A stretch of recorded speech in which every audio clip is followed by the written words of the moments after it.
Bonjour et bienvenue au podcast Premier Visionnement. Cette semaine, nous couvrons la série Rambo.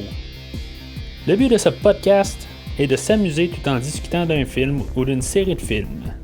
Il est important de prendre en note que si vous n'avez pas encore écouté le film à discuter aujourd'hui, je vais le spoiler complètement. Bienvenue en Birmanie. Aujourd'hui, nous parlons de Rambo. Voyons.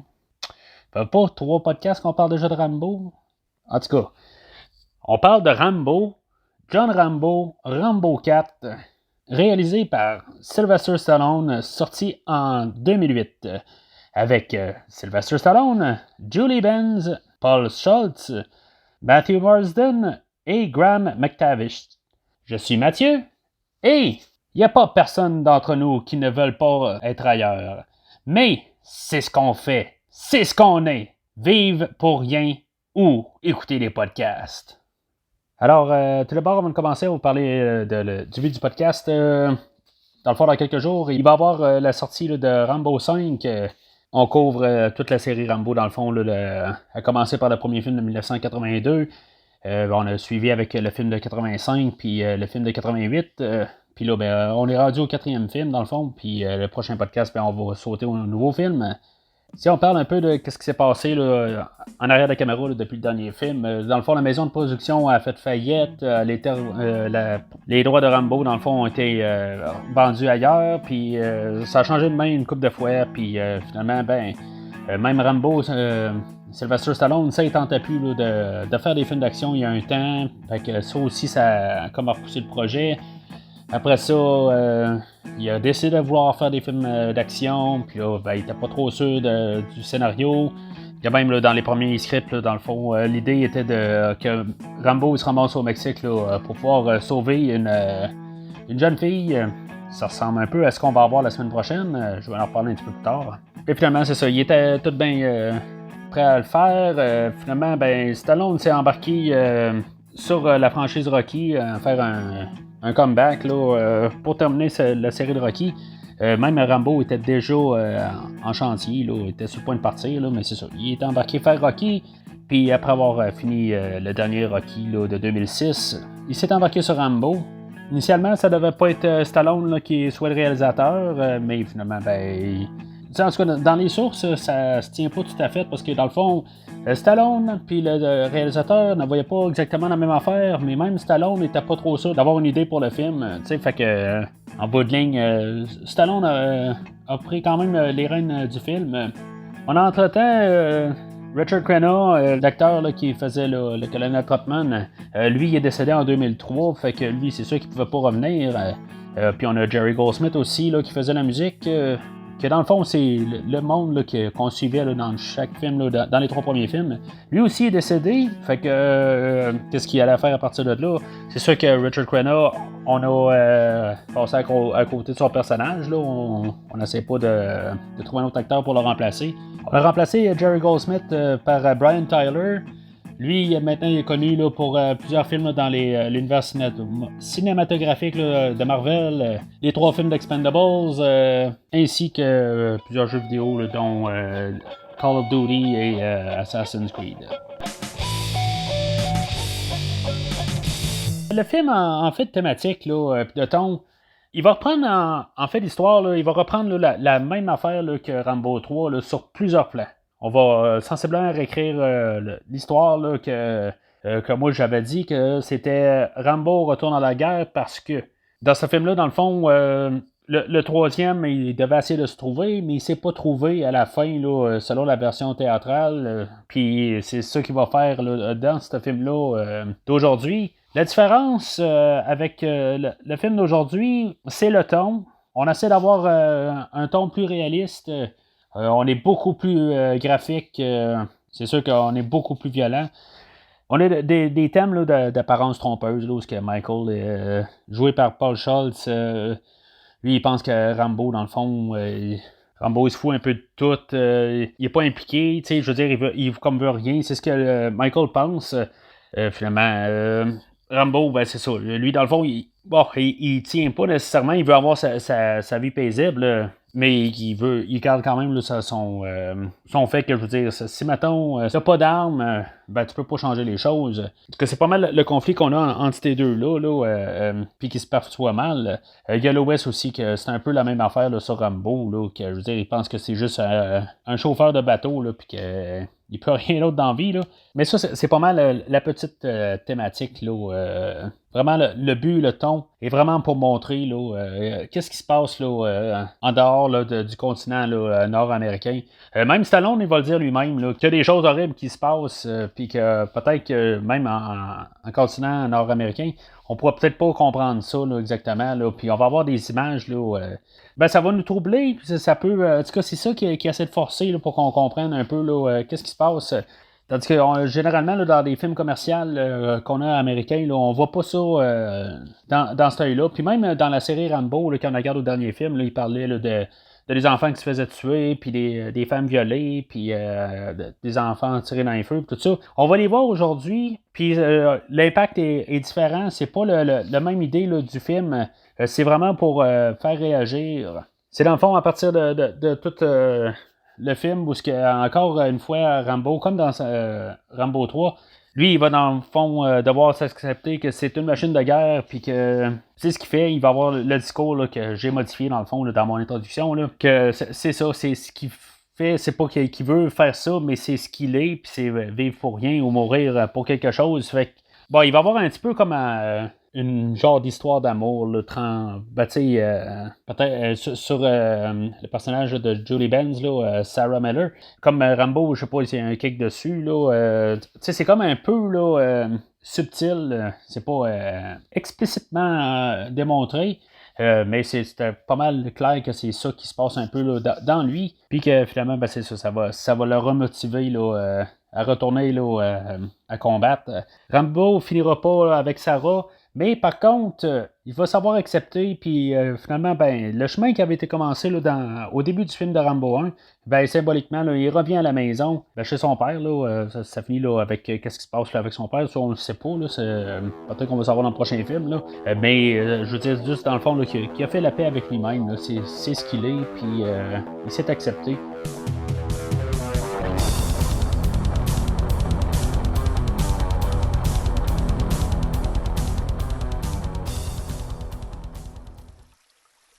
Le film existe en deux versions. Il y a une version théâtrale puis une version rallongée. J'ai fait toutes mes notes là, sur la version rallongée. J'ai écouté aussi la version théâtrale là, avec le commentaire là, de Stallone. Dans le fond, en gros, là, il n'y a pas vraiment de différence. Là. C'est toutes des scènes qui sont rallongées. Puis les séquences là, des scènes ne sont pas exactement là, dans le même ordre, mais ça reste vraiment le même film. Je n'en parlerai dans mon bilan. Qu'est-ce qu'il y a, quelle version là, que j'aime le mieux, là, mais pour ce qui est là, de ma critique, là, elle va être basée là, sur la version longue. Fait que le film ouvre dans le fond avec un montage là, télé là, pour nous montrer ce qui se passe en Birmanie. Moi je crois que c'est une belle manière de commencer ça. Fait que dans ce temps-là, on sait un peu là, qu'est-ce qui se passe. On sait que d'un côté, là, Rambo va devoir se rendre là, peu importe là, de sa situation, là, où ce qu'on va voir tout de suite après, là, c'est le générique, là, puis qu'on voit Rambo en train de pêcher, puis qu'on voit qu'il est encore à l'aise avec son arc. Tu sais, dans le fond, on assume là, que pas mal après Rambo 3, là, c'est ça qui s'est passé avec lui. Dans le fond, là, il s'est encore retiré du monde, là, puis il fait ses petites affaires, là, puis il fait, il est comme en paix, là, on voit qu'il a l'air plus zen. En tout cas, il est comme un peu dans sa bulle, mais il fait ses affaires, puis dans le fond, là, il écœure personne, puis il se fait pas écœurer. Ça contraste, mais je trouve ça bien quand même, là, tu sais, je veux dire, c'est ça, on voit le conflit Birmanie, puis, tu sais, John Rambo qui repart à son état cru, là, fait que je trouve que c'est une belle manière. Dans la version théâtrale, on saute avec une autre scène là, qu'on va voir un peu plus tard. Je trouve que ça fait juste comme coup sur coup, dans le fond, qui est juste séparé là, par le titre du film, là, les deux scènes. Puis là, ben, juste de sauter là, le montage télé là, à John Rambo là, qui pêche, là, je trouve que ça fait juste une bonne petite transition, là, puis ça va nous permettre là, de continuer là, à avoir un petit peu plus là, de voir là, l'armée là, birmanienne là, au travers, là, plutôt que d'avoir déjà eu quelques scènes avant. Là.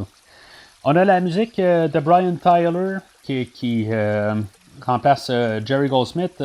que lui, dans le fond, il reprend là, la musique là, du premier film directement. Là, ça sonne pas comme le 2 puis le 3. Là, on est retour à la source.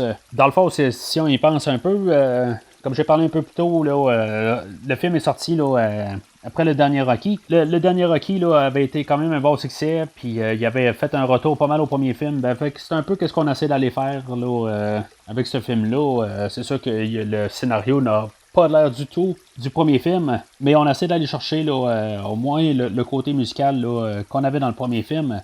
On va voir Rambo, là, dans le fond, lui, il vend des serpents, des cobras, là, dans le fond, là, c'est ça son mode de vie, là. Ça a l'air que c'était vraiment des vrais serpents, là, que ce soit des cobras, là, ou en tout cas toutes sortes de serpents, là. Je ne m'y connais pas là-dedans, là, mais qui étaient bien venimeux, là, puis c'est ça. Il y a un bon jour où, dans le fond, il est approché, là, par des genres de pacifistes, là, pour aller en aide, là, dans le fond, là, avec ce qui se passe en Birmanie, là, pas trop loin de là, puis que finalement, ben c'est ça. Rambo, lui, il veut rien savoir de ça, dans le fond, il veut se garder calme. Moi, tant qu'à moi, Rambo, oui, il a l'air vieux, il a l'air encore bon avec son arc, là, mais on voit qu'il a quand même 20 ans de plus, là.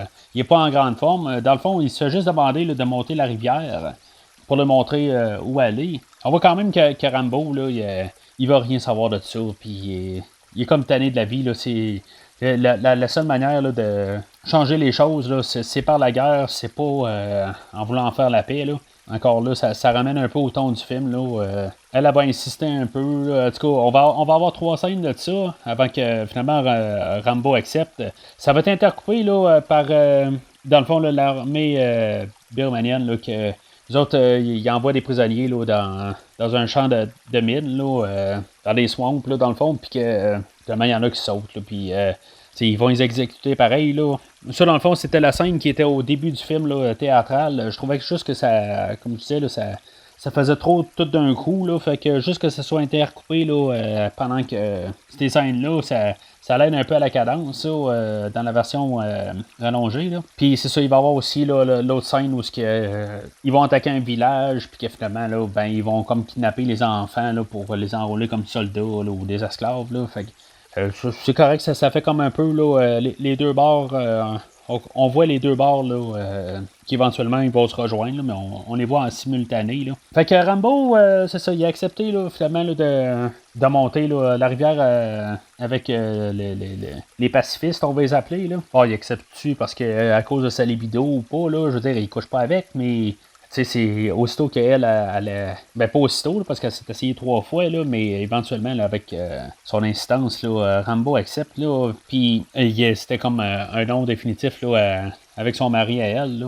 Peut-être que lui, si maintenant il s'est essayé 3 fois, là, peut-être qu'il aurait dit oui. Là. C'est sûr que, comme j'ai dit, là, on a un peu un film de Rambo, là, Rambo 3, ben, ça ressemble un peu là, le même principe. Là, on va le remarquer là, à la longue que là, ils vont monter, il va les laisser là, dans quelques minutes là, en haut de la rivière, puis finalement Rambo va repartir, puis finalement il va remonter là, pour aller les sauver. Là. C'est la même affaire que le colonel Trotman là, dans le troisième film. Mais en tout cas, mais avant de les laisser, ils vont se faire aborder là, par des genres de pirates sur la rivière. Scène qui est très bien faite, tant qu'à moi, là, je veux dire, il y a de la tension là-dedans. Là, tout ce qui est pour la tension là, dans ce film-là, là, j'adore. C'était peut-être pas ça le premier coup que j'ai vu le film, parce que je pense que c'était un peu une claque d'en face, que c'était pas Rambo 3, Rambo 2. Là. Mais Rambo niaise pas avec la POC, puis il descend assez rapide, fait qu'on sait que dans le fond, il est encore bien en forme. Là, fait qu'on, bon, c'est tiré par les cheveux, là, il était encore tout bien habile aux armes là, après 20 ans. OK, oui, il est encore habile avec l'arc, là, mais on le voit pas tirer du fusil. Là, en tout cas. On pourrait peut-être supposer qu'une fois de temps en temps, là, il prend un fusil et il s'amuse avec. Là. On sait pas. Là. Mais Rambo, c'est ça, il va prouver son point là, dans le fond là, que c'est pas avec de la paix qu'on règle des combats, là, c'est avec la guerre. Là, fait que je vais juste trouver ça plate là, qu'on on n'essaiera pas là, de montrer là, qu'avec quand même le côté paix, là, on peut aboutir à quelque chose. Là. Ce film-là va nous montrer là, que le côté guerre. C'est ça qui règle les problèmes. Fait qu'après, il va avoir laissé, Rambo va comme enterrer, va comme cacher ses traces, si on veut, là, pas avoir d'autres troubles, là. Fait qu'il va retourner à sa petite vie paisible. Là, on va se ramasser avec la scène peut-être la plus troublante du film. Moi, d'après moi, là, c'est ça qu'on voulait faire comme film. Puis là, dans le fond, on l'agrandit alentour avec l'histoire de Rambo. Là. On a l'attaque du village pendant que les pacifistes là, sont en train là, de s'occuper là, des villageois. Ben, de l'armée birmanienne là, qui vient attaquer. Puis, je veux dire, à peu près, on voit tout ce qui peut arriver. Les enfants qui sont tirés au fusil, qui sont tirés dans le feu, qui sont tirés à bout portant, des personnes qui se font exploser, des personnes violées sur place. On voit tout.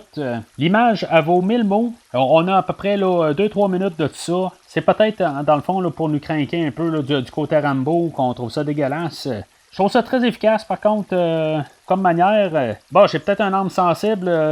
Peut-être, là, ok, je suis un fan de films d'horreur, mais je veux dire, c'est sûr qu'à la première vue de ce film-là, je trouve que c'était une scène là, qui était très rough, mais en tout cas, j'en reparlerai avec ma pensée sur le film total. Là. Après plusieurs visionnements, là, je trouve que c'est une scène là, qui prouve son point, par contre. Le réalisateur fait bien sa job. Pendant ce temps-là, on a Rambo qui est retourné, c'est ça, dans sa chaloupe ou son bateau, en tout cas son chez-soi. Puis on a des flashbacks là, dans le fond là, de 1, 2, 3, là, puis les discours de Topman, puis la version du film là, change un petit peu là, dans les flashbacks. Là. Dans la version prolongée, on voit là, le meurtre de Rambo là, quand il s'est fait tuer là, dans le premier film, là, la scène supprimée. Puis on le voit pas là, dans la version théâtrale. Là. Ça change pas grand-chose dans le fond. Mais on va parler encore là, du fait là, qu'il doit s'accepter, là, puis qu'il s'est pas accepté dans le fond. Là, ça revient encore à Rambo 3. On apprend qu'on est quelques semaines plus tard, puis que là, Rambo il est comme approché là, par un autre genre là, de pacifiste là, gouvernemental, je sais pas trop. Là. Puis qu'il leur dit là, que dans le fond, que la troupe à Michael Burnett, là, avec sa route tantôt, là, en tout cas, cette gang-là, là, il était supposé d'être revenu là, il y a quelques jours, puis finalement, ils sont pas revenus. Fait que Rambo se sent coupable un peu de ça, là, puis il décide là, qu'il va être prêt à suivre là, une équipe de sauvetage, dans le fond, là, qui avait été recrutée là, pour aller les chercher. Encore une fois, Rambo 3, c'était un peu la même affaire, c'est juste qu'on n'avait pas la troupe de sauvetage, là, on avait juste Rambo qui partait tout seul. Pourquoi est-ce que Rambo il est pas resté avec eux autres? Il savait bien qu'il y a quelque chose de même qui allait arriver. Là. C'est ce qu'il avait essayé de prouver comme point.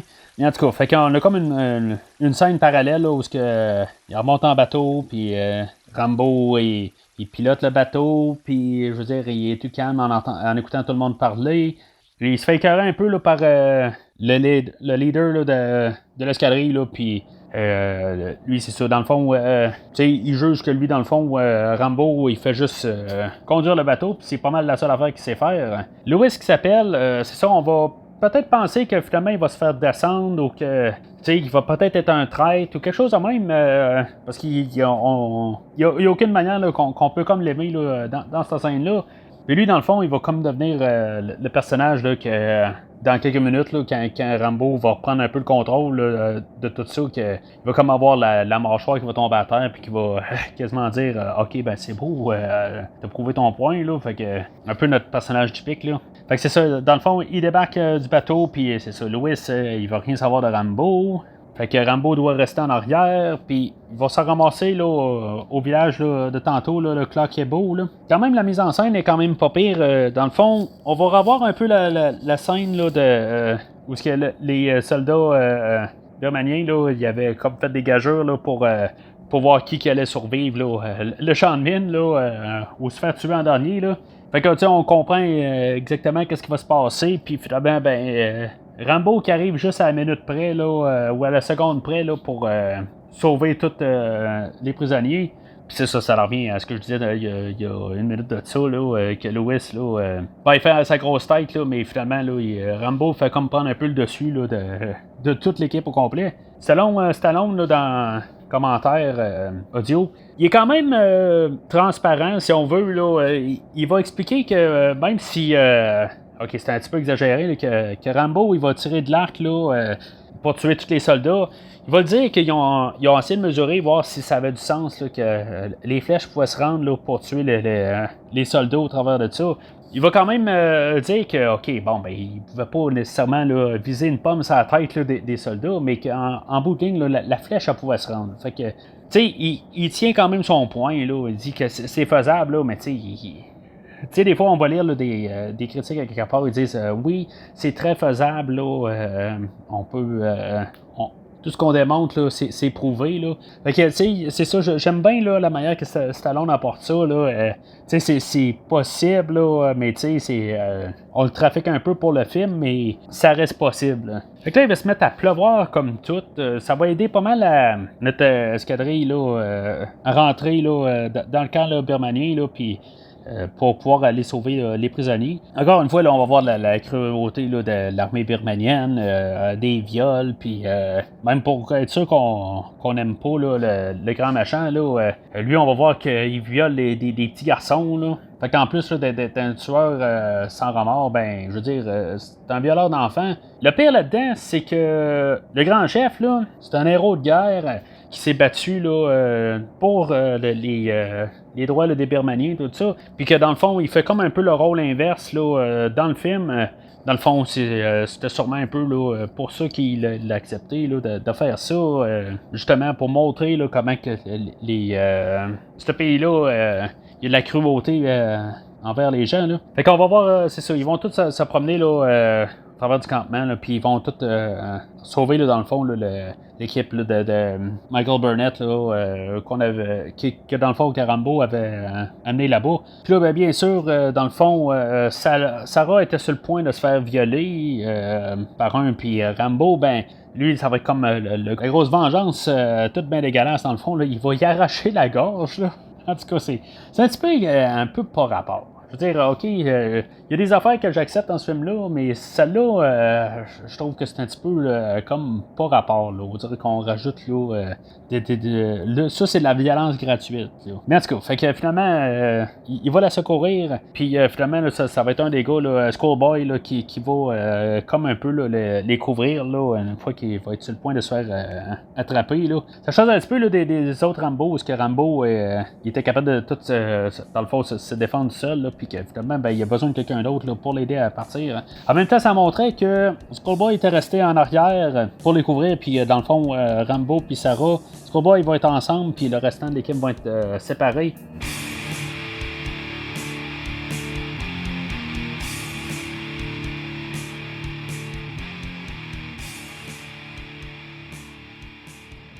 Le soleil se lève, puis dans le fond, l'armée birmanienne là, se rend compte là, que les prisonniers sont plus là.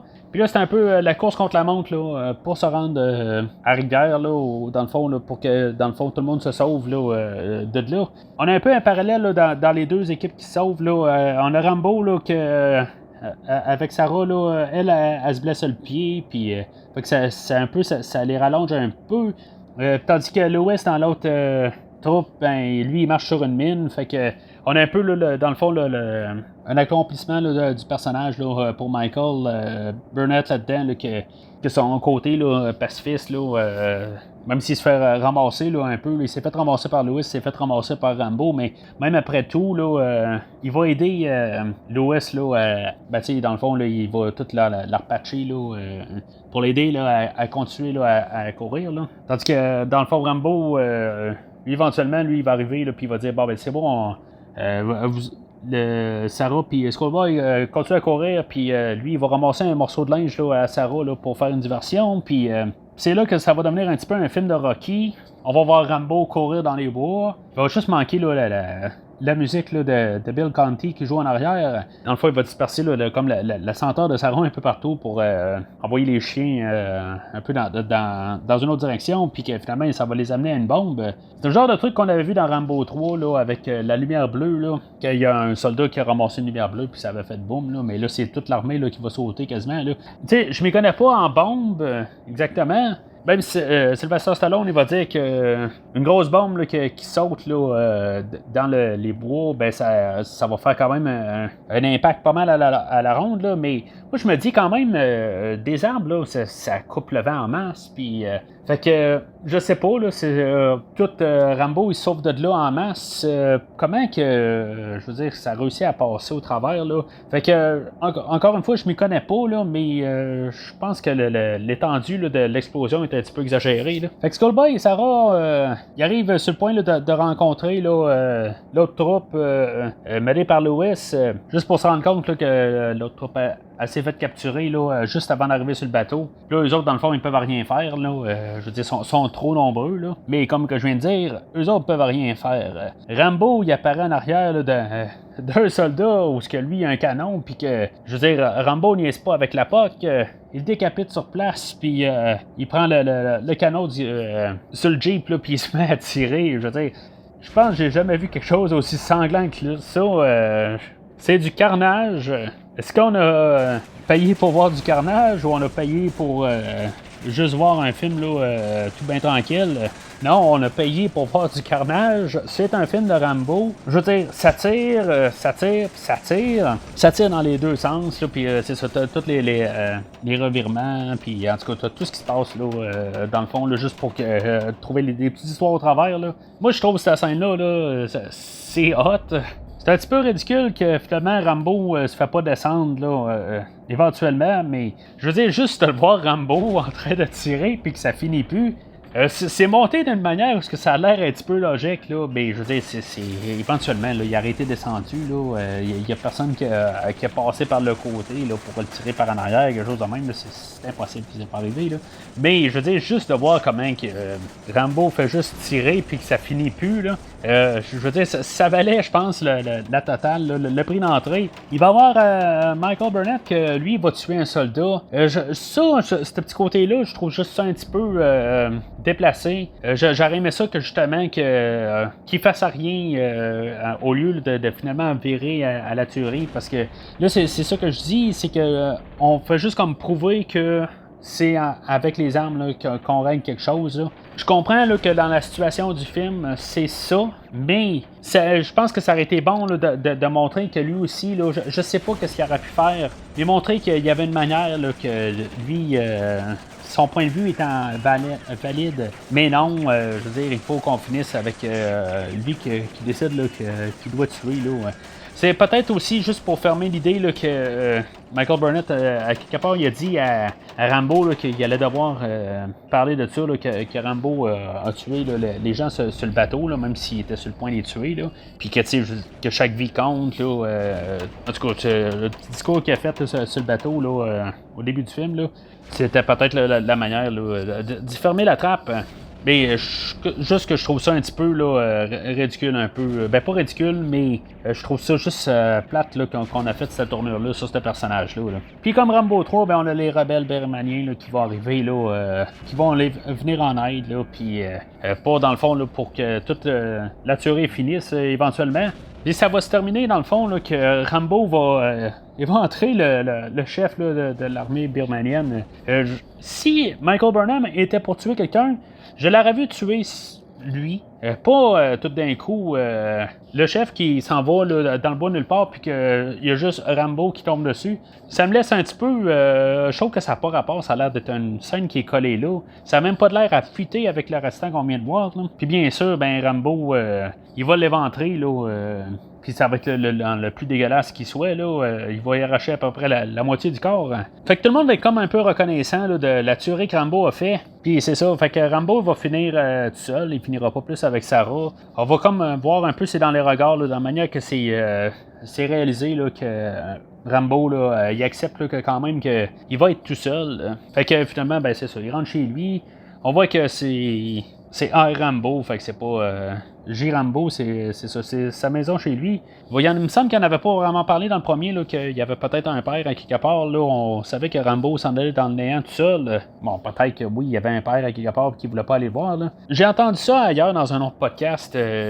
Une fois, là, que ça aurait pu être intéressant là, de voir Rambo là, qui s'en va chez Trotman. Peut-être pas nécessairement là, que Trotman était son père, même si c'est un peu une idée qui avait déjà été lancée là, par le réalisateur du troisième film, là, que j'ai écouté le commentaire. Là, le réalisateur disait là, que peut-être que Sylvester Stallone allait peut-être écrire là, que éventuellement Trotman était le père à Rambo, là, mais que c'était juste comme pas dit. Là, en tout cas, je suis content qu'ils sont jamais allés là-dessus. Là, mais peut-être que finalement qu'ils rentrent chez Trotman, bon, ça aurait peut-être bien fermé l'idée. Là, mais il rentre chez lui, ça finit là. On n'a pas de musique qui déstabilise, comme dans les trois autres films. J'aurais aimé ça quasiment que Sylvester Stallone nous dise pourquoi ils ont décidé de finalement finir un film de Rambo avec une musique instrumentale de la tune de thème de Rambo. Au lieu là, de finir avec une chanson là, de Michael Bublé ou n'importe qui, là, Justin Bieber, n'importe quoi. Je suis très reconnaissant qu'on finit avec un ton Rambo, pour une fois.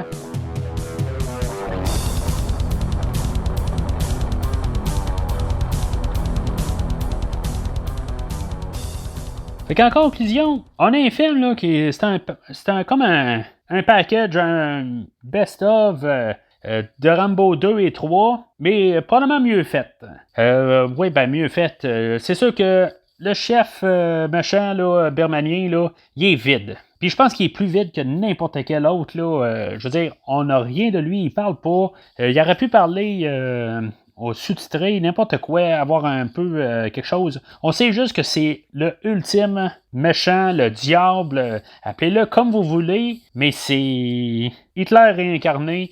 Il n'y a rien du tout à aimer. Le personnage de Rambo, pas bien plus développé. Il y a un peu un développement là, dans les premières 45 minutes, là, mais finalement, il se passe à rien pour les 45 prochaines minutes.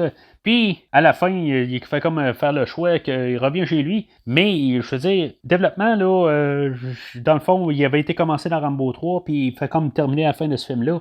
Mais, je veux dire, il n'y a pas grand-chose là, en bout de ligne. Mais l'autre côté, c'est pas le but de ce film-là. Le but, là, c'est dans le fond là, de montrer là, qu'est-ce qui se passe dans ces pays-là. Là. C'est quoi la guerre? Rambo rime avec guerre.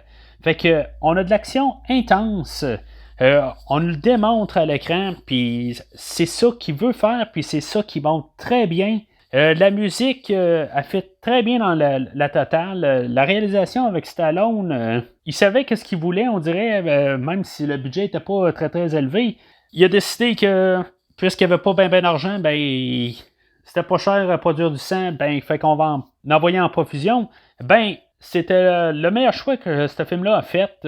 L'atmosphère que ça montre avec tout ça, ça s'égale pas pour ce genre de film-là. Je vais y donner un vert clair. Peut-être que je vais aimer encore mieux le film original, mais si maintenant je devais garder là, les films de Rambo, je vais écouter celui-là ou je vais écouter le premier film. Le 2 et le 3, même si j'ai donné un verre au deuxième film, ça va rester quand même là, les deux points forts là, de la série. Ce film-là englobe très bien là, le deuxième et le troisième. On pourrait quasiment sauter là, dans le fond du premier film au quatrième film. On clôture. Puis tout ce que dans le fond, ce que le 2 et le troisième a fait, ben ils font beaucoup mieux là, dans ce film-là. Ce qui donne que dans le fond, on n'a plus envie quasiment là, d'écouter le deuxième et le troisième film après ce film-là. Ça me rend reconnaissant qu'on n'a jamais eu de Rambo 4 officiel, là, qui est sorti peut-être en 91, là, 3 ans après le Rambo 3, qui aurait probablement été une genre de copie conforme à Rambo 3, puis que Rambo serait retourné en guerre pour, en tout cas, sensiblement encore la même histoire, mais que finalement, là, que ça aurait été encore un peu là, atténué avec tout ce qu'on démontre là, dans le film d'aujourd'hui. On n'aurait pas pu faire ça en 91. On aurait probablement eu un Rambo encore plus comique. Je veux dire qu'il aurait fait bien des blagues, qu'il aurait pris son cornet de crème glacée avec un gros canon de l'autre main. Tu sais, ça aurait été probablement plus ridicule. Là, même si ça reste un petit peu tiré par les cheveux ridicule, on essaie de mettre une atmosphère qui semble plus réelle, même si ça ne l'est pas, mais qu'on est capable de plus plonger. Puis, en fait, de réalisateur, là, Stallone, là, il a bien fait les bons choix là, pour le général de ce film-là. Pour, dans le fond, les deux versions du film, je vais comme donner une recommandation à la version étendue, rallongée, en tout cas, appelez-la comme vous voulez, juste pour la séquence là, des scènes. Mais si maintenant vous avez le Blu-ray ou peu importe là, la manière que vous écoutez ce film-là sur Netflix ou peu importe la plateforme, puis que c'est juste la version théâtrale, ne cherchez pas nécessairement l'autre version. Elle apporte pas plus là, que la version théâtrale. Là. Fait que, je veux dire, c'est d'un cheveu. C'est juste parce que ça tombe que j'ai les deux à la maison puis que j'ai le choix. Je vais préférer écouter la version longue, mais c'est vraiment là une question de séquence d'idées. Puis c'est ça, c'est juste des petites scènes qui sont un petit peu modifiées, là, un peu rallongées, mais il n'y a absolument rien là, de bonus là, de dire ah ben cette scène-là, je suis bien content qu'elle soit là puis de l'avoir vue. Il n'y a rien de ça. Il n'y a pas plus de satisfaction en finissant. Il n'y a pas plus de violence ou moins de violence dans une des deux versions. Là. C'est pas mal identique. C'est pas censuré ou décensuré. Là. C'est juste une version plus longue. Au début, j'ai parlé là, d'un script là, que Sylvester Stallone avait écrit là, où Rambo là, il se ramassait au Mexique là, au travers là, d'un cartel de drogue. Là. C'était basé sur un film, là, pas un film, un livre écrit par Chuck Logan là, qui s'appelle Homefront, qui était dans le fond une série de livres là, qui sont. Il y a 6-7 livres là-dedans, là, puis que dans le fond, c'est ça, c'était.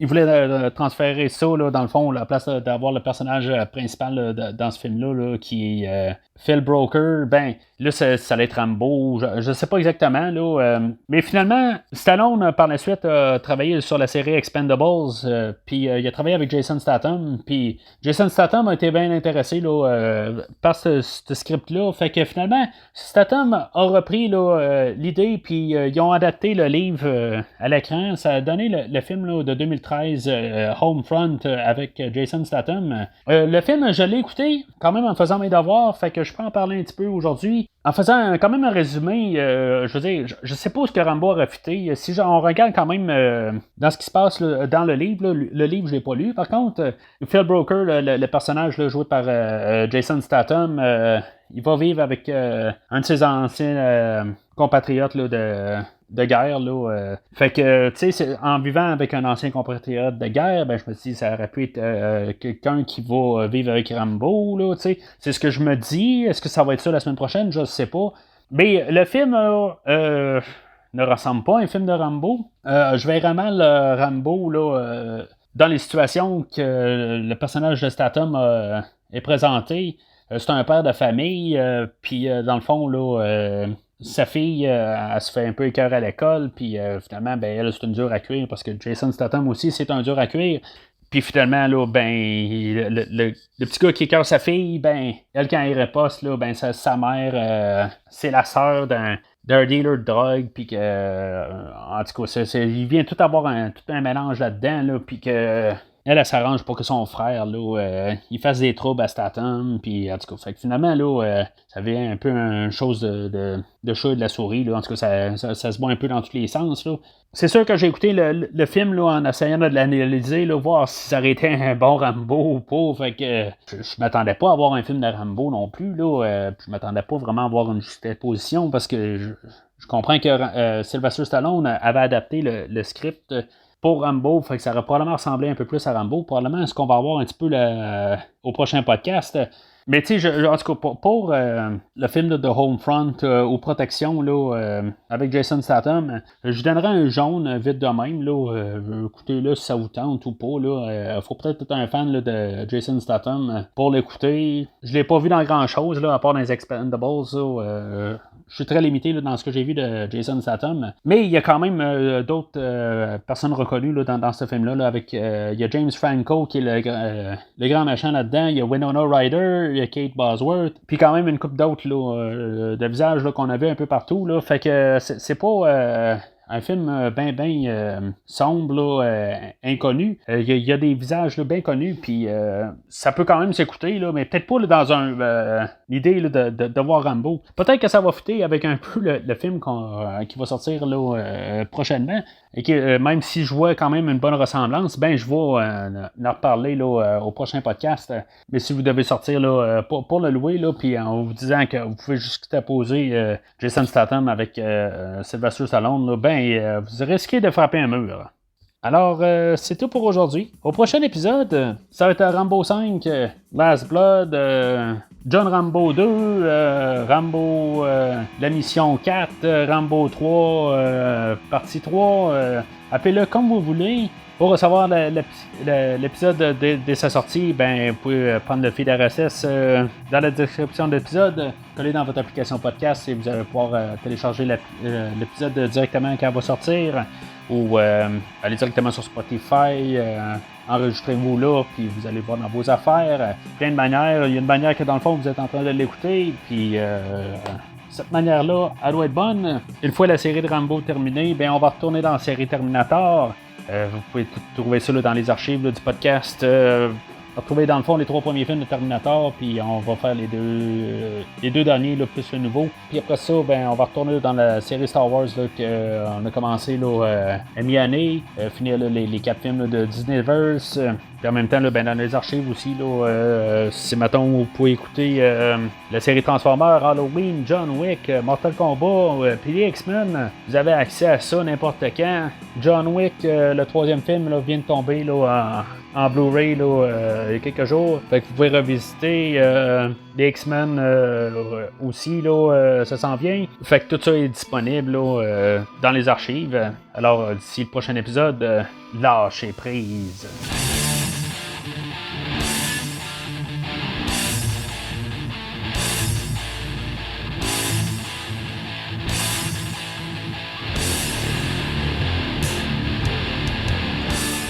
Merci d'avoir écouté cet épisode de Premier Visionnement. J'espère que vous vous êtes bien amusés. Revenez-nous prochainement pour un nouveau podcast sur un nouveau film.